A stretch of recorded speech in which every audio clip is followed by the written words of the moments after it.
O mercado aguarda pelo discurso de Jeremy Powell, o presidente do Fed, vai falar no começo da tarde. Tem aí um desafio de convencer os mercados de que o Banco Central está empenhado em continuar a atacar a inflação, mas talvez agora precise de um pouco menos de força.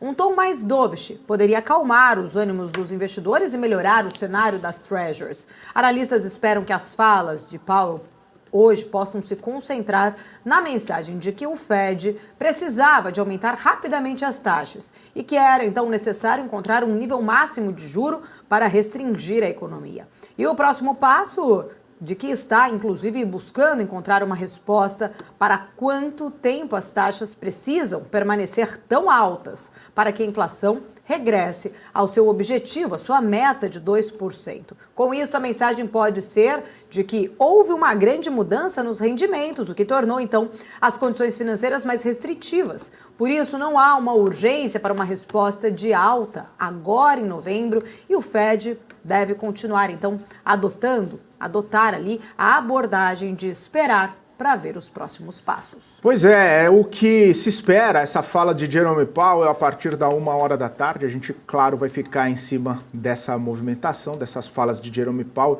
mas é um movimento muito importante, muito interessante, que vários dirigentes do Fed já têm falado, que as taxas, os prêmios da curva de juro abrindo, isso significa que as condições já estão mais restritivas, que o custo do dinheiro já está mais restritivo e que não necessariamente precisaria elevar Fed Fund Rates para um patamar ainda mais restritivo, porque essa dinâmica das Treasuries já estaria trazendo essa restrição para o mercado de títulos, já estaria trazendo essa restrição, esse cenário mais restritivo para a economia americana. E claro, além de toda a tensão por conta da economia americana, a gente ainda adiciona o elemento da guerra lá no Oriente Médio, e isso traz um impacto um pouco maior, dúvidas ainda maiores, principalmente em relação à trajetória do fiscal americano.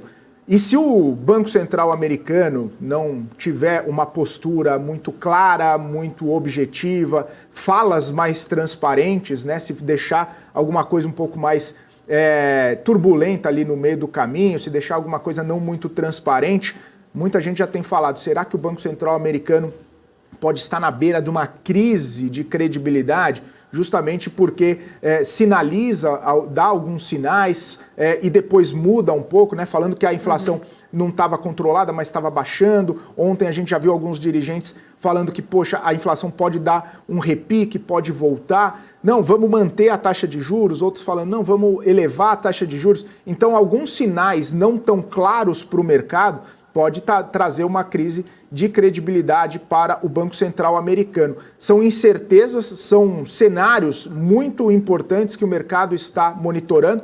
E claro, o mercado americano, Paula, ontem poderia até mesmo ter um alívio, quando saiu o livro bege, mostrando um mercado de trabalho arrefecendo, mostrando a inflação desacelerando, dando condições, dando um cenário ali um pouco mais tranquilo que o Fed estaria fazendo um bom trabalho.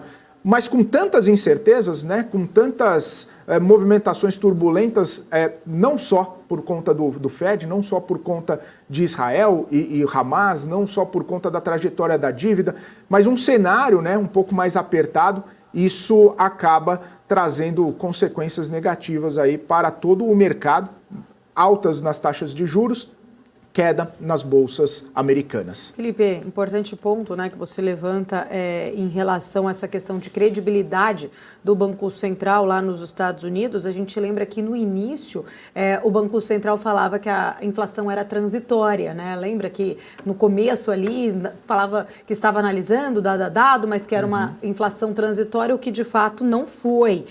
Também foi muito criticado o Fed, o Federal Reserve, por essas falas, principalmente quando a gente viu aquela a crise se estendendo pelos bancos americanos, quando os bancos começaram ali, de fato, alguns bancos a decretar ali, né, aquela situação, inclusive que precisou de ajuda do próprio Banco Central americano para não quebrar, e ali, né, também houve uma crítica muito grande em relação a essa condução, ou essas mensagens meio dúbias ali, como a gente tem falado, como você muito bem argumentou agora, que alguns dirigentes trazem uma leitura de que ainda assim é preciso mais uma alta de juros. Outros dirigentes trazem uma outra leitura de que não, as taxas já estão no patamar ali suficiente para que realmente a economia possa começar a sentir esse reflexo, até porque a gente sabe que tem aí um prazo, né? E a taxa hoje atual ainda não está sendo sentida de fato ali na economia, como muitos especialistas acabam garantindo isso.